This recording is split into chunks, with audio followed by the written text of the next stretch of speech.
السلام علیکم ورحمۃ اللہ وبرکاتہ۔ میرا نام ثانیہ ہے اور میں اپنے بہن بھائیوں میں بڑی ہوں۔ میں اپنی خالہ زاد کی شادی کی وجہ سے 3 دن سے خالہ کے گھر میں ٹھہری ہوئی تھی۔ ہم لڑکیوں کی تیاریاں زور و شور پر تھی کہ مہندی والا دن آ گیا۔ ہر کوئی بننے سنورنے میں مصروف تھا۔ مالا جو میری سب سے بہترین کزن تھی مجھے چھیڑ رہی تھی کہ اتنے سنگار کی ضرورت نہیں، ایسا نہ ہو کہ اغوا ہو جاؤ۔ میں نے غصے سے کہا تو اپنی خیر منا۔ میں تو اس پر مصنوعی غصہ کر رہی تھی مگر وہ برا مان گئی اور مجھے چھوڑ کر دوسری کزنز کی طرف چلی گئی۔ اس دن میں نے پیلا جوڑا پہنا ہوا تھا۔ جب ہم لڑکی والوں کے گھر مہندی لے کر جا رہے تھے تو ایک لڑکی نے مہندی کا تھال مجھے تھما دیا۔ سبھی لڑکیاں کسی نہ کسی گاڑی میں بیٹھ گئی۔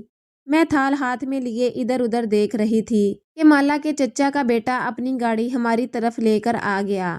ہمیں جلدی میں مجبوراً اس کی گاڑی میں بیٹھنا پڑا۔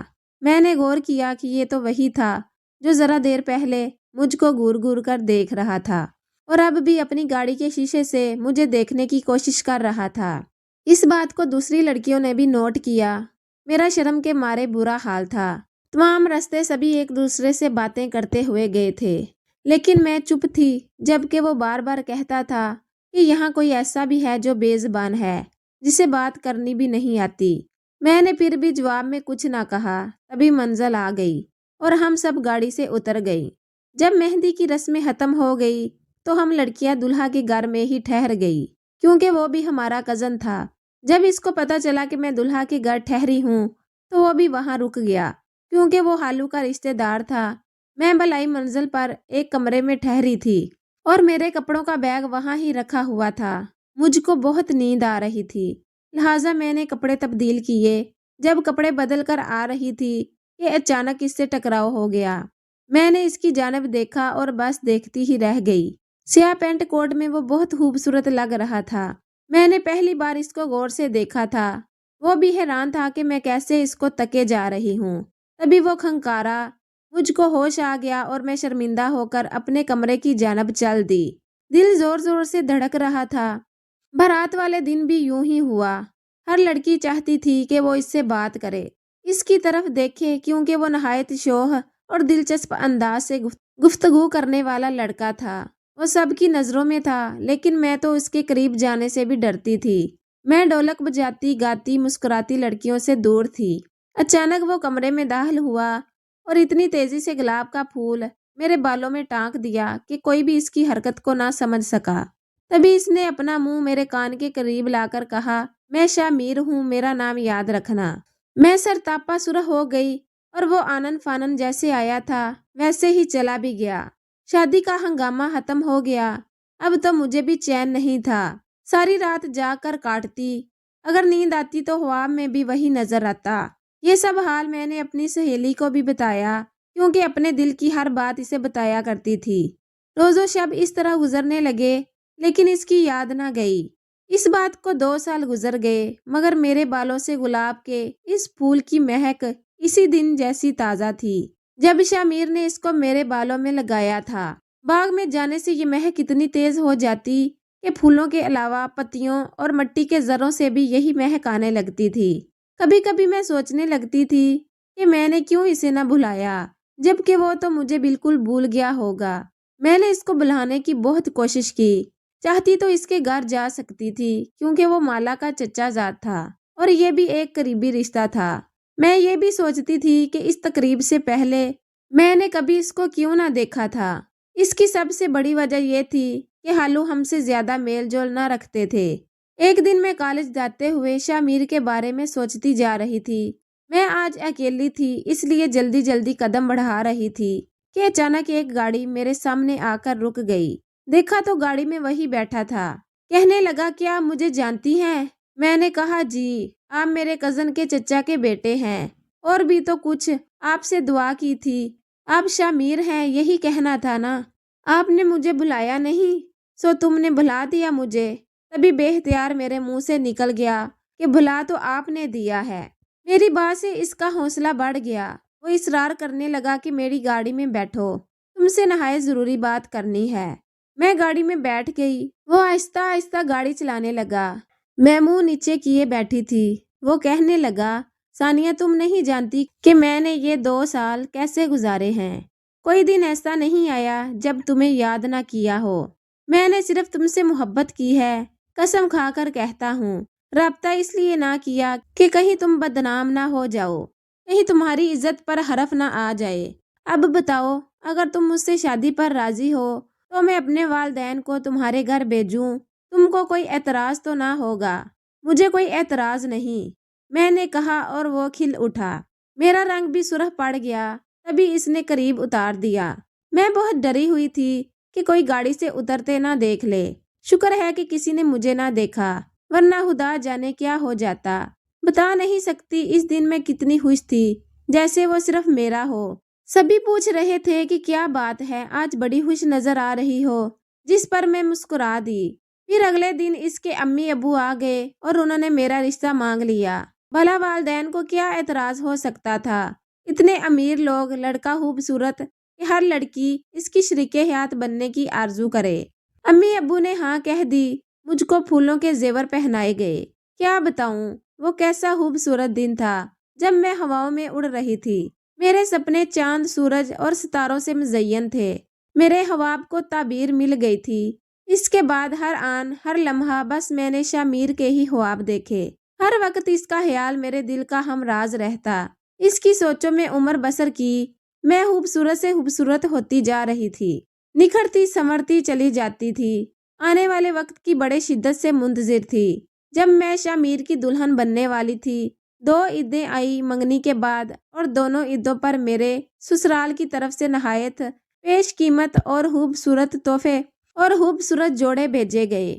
والدہ تندہی سے میرا جہیز بنانے میں لگی تھی اور میں آنے والے وقت سے شرما رہی تھی۔ جب میں بابل کے گھر سے رخصت کی جاتی کہ اچانک ایک دھماکہ ہوا جس نے سب کو ہلا کر رکھ دیا۔ میں تو بالکل ہی ٹوٹ کر رہ گئی۔ پتہ چلا کہ شاہ میر کے گھر والوں نے منگنی توڑنے کا اعلان کیا ہے۔ امی خود وہاں گئی کہ وجہ تو معلوم ہو۔ وجہ کیا تھی؟ سب سے بڑی وجہ دولت تھی، کیونکہ وہ بہت امیر لوگ تھے اور شاہ میر کے والدین اس کی شادی کسی امیر گھرانے میں کر رہے تھے، جیسا کہ وہ پہلے چاہتے تھے، لیکن بیٹے کی ضد سے مجبور ہو کر ہمارے گھر چلے آئے تھے۔ تاہم اب تو انہیں ایک منسٹر صاحب کی بیٹی کا رشتہ مل گیا تھا، اور اب انہوں نے اپنے اکلوتے بیٹے کو بھی مجبور کر کے اپنا ہم خیال بنا لیا تھا۔ میں تو سوچتی ہی رہ گئی کہ انہوں نے ایسا کیوں کیا، اور جنہوں نے کچھ کرنا تھا کر بھی گزرے۔ انہوں نے شاہ میر کی شادی اپنی منشا کے مطابق دولت مند گھرانے میں کر دی۔ کافی دنوں تک یہ دھچکا میرے والدین کا سکون تہ و بالا کرتا رہا، اور میں تو مردوں میں تھی اور نہ زندوں میں، کیونکہ شاہ میر سے محبت کرتی تھی۔ رات دن اس کے خواب دیکھے تھے، اس کے خیالوں سے باتیں کی تھی۔ میرا کیا حال ہوا ہوگا یہ بتانے کی ضرورت نہیں ہے۔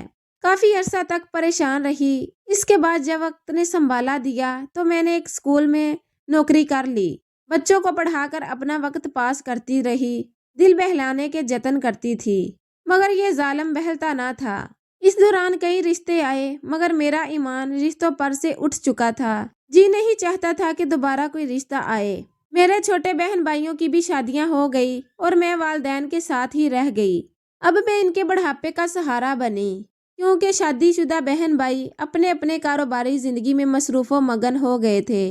20 برس گزر گئے تھے، مگر مجھ کو اس دکھ کی شدت کبھی کم محسوس نہ ہوئی۔ یوں لگتا تھا کہ یہ کل کی بات ہے۔ اس دکھ کی داغ میرے دل پر جم کر رہ گئی تھی۔ جو بھی میرے چہرے کی جانب دیکھتا تھا محسوس کر لیتا تھا یہ کسی گہرے صدمے سے دوچار ہوئی ہے۔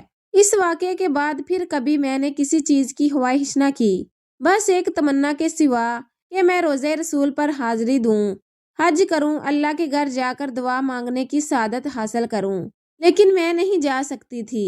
والدین بوڑھے ہو چکے تھے، وہ سفر کی تکالیف برداشت کرنے کے قابل نہ رہے تھے۔ بلاخر ان کا بھی یکے بعد دیگرے انتقال ہو گیا اور میں گھر کی تنہائیاں سمیٹنے کو اکیلی رہ گئی۔ اب تو زندگی اور بھی کٹن ہو گئی۔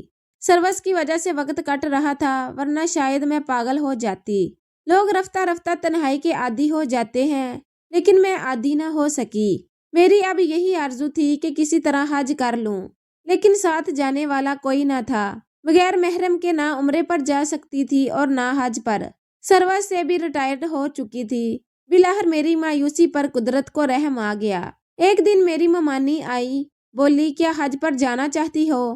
اپنے پاسپورٹ اور کاغذات بنوا لو، بلکہ تمہارے ماموں کو بیچ دوں گی، ان کے ساتھ جا کر بنوا لینا، ہم حج پر جا رہے ہیں، تم کو بھی لے جائیں گے۔ یوں وہ گھڑی بھی آ گئی جب ماموں اور ان کی فیملی کے ساتھ حج کی سعادت حاصل کرنے جا رہی تھی۔ یہ کتنا خوشیوں بھرا دن تھا جب میری درینہ آرزو پوری ہو رہی تھی۔ شاہ میر سے منگنی والے دن کے بعد خوشی کا ایک اور دن دیکھنا نصیب ہوا تھا۔ میں نے خدا کا لاکھ لاکھ شکر ادا کیا۔ مکہ مکرمہ میں ممانی کے رشتہ دار تھے جن کے ہاں ہم نے قیام کیا۔ ہمیں یہاں آئے دوسرا دن تھا، پتہ چلا کہ پاکستان سے کچھ اور مہمان بھی حج کے لیے آ رہے ہیں اور یہی قیام کریں گے۔ 3-4 دن تک وہ مہمان آ گئے۔ مجھ کو اپنی آنکھوں پر یقین ہی نہیں آ رہا تھا کہ ان میں شاہ میر بھی تھا۔ ہم دونوں نے ایک دوسرے کو دیکھا مگر کلام نہ کیا۔ وہ میرا کیا لگتا تھا جو میں اس سے کلام کرتی۔ ایک بندھن جڑتے ہی ٹوٹ گیا تھا اور بس، لیکن دل کا بندھن شاید اتنا مضبوط ہوتا ہے کہ کبھی نہیں ٹوٹتا۔ تبھی تو تقدیر نے ہمیں کہاں اور کس مقام پر ملا دیا تھا۔ ممانی نے شاہ میر کو میرے بارے میں بتایا۔ وہ بہت حیران ہوا کہ میں نے ابھی تک اس کے غم کو بھلایا نہیں تھا اور شادی بھی نہیں کی تھی۔ اب اس کو میری وفا اور محبت کا یقین آ چکا تھا۔ اس نے ممانی کے ذریعے مجھ کو پیغام دیا کہ اگر میں راضی ہو جاؤں تو وہ زندگی کے اس موڑ پر مجھ سے نکاح کر سکتا ہے، کیونکہ اس کی بیوی کا کچھ عرصہ قبل انتقال ہو چکا تھا اور اس کو پھر سے ایک جیون ساتھی کی ضرورت تھی جو اس کے گھر بچوں کو سنبھال سکے اور اس کی زندگی میں ساتھی کے خلا کو پر کر سکے۔ یہ عمر ایسی نہ تھی کہ میں شادی کرتی۔ سہانے سپنے اب دھندلا چکے تھے، لیکن مجھے واقعی اس سے دلی محبت تھی۔ مجھے اس کی تکلیف کا احساس ہوا۔ دل نے کہا تم بھی تو تنہائیوں سے تنگ ہو، ان وحشتوں کا مقابلہ کرتے رہنے سے تو بہتر ہے کہ تم شاہ میر کی پیشکش قبول کر لو۔ جب تک میں یہ بات لبوں پر لاتی، اس سے پہلے ممانی اور ماموں نے مجھے سمجھا بجھا کر اپنی داست میں راضی کر لیا اور یوں ان کے عزیزوں کے گھر پر میرا نکاح شاہ میر سے ہو گیا۔ گویا میں وہاں گئی ہی اس لیے تھی کہ میرا من چاہا محبوب کہ جس کی میں نے عمر بھر خیالوں میں عبادت کی تھی وہ مجھے مل جائے، اور خدا نے اس مقدس سرزمین پر ہمارا دامن مرادوں کے پھولوں سے بھر دیا۔ شاہ میر مجھے پا کر بہت خوش تھے۔ انہوں نے میرا ہاتھ پکڑ کر حج کیا اور ہم نے بیت اللہ کا طواف کیا، کیونکہ ہمارا نکاح ہو چکا تھا اور اب وہ میرا محرم تھا۔ انہوں نے بتایا کہ وہ بھی مجھ سے اتنی ہی محبت کرتے ہیں اور مجھ کو کبھی بھی انہوں نے دل سے نہیں بلایا۔ اپنے والدین کی وجہ سے مجبور تھے، تاہم ہمیشہ دل سے میرے ملنے کی دعا کرتے تھے۔ اگر لگن سچی ہو تو مراد مل ہی جاتی ہے، دعائیں بھی قبول ہو جاتی ہیں، اور میں اور شاہ میر جتنے خوش و خرم ہیں شاید ہی دنیا کو کوئی جوڑا ہو۔ یہ ایک نئی زندگی تھی جو مجھے ملی تھی۔ اب میں ہر سال عمرہ کرنے جاتی ہوں اور شاہ میر کی سلامتی کی دعائیں کرتی ہوں۔ خدا کرے اب میں ان کو کبھی نہ کھوؤں۔ اللہ ان کو سلامت رکھے۔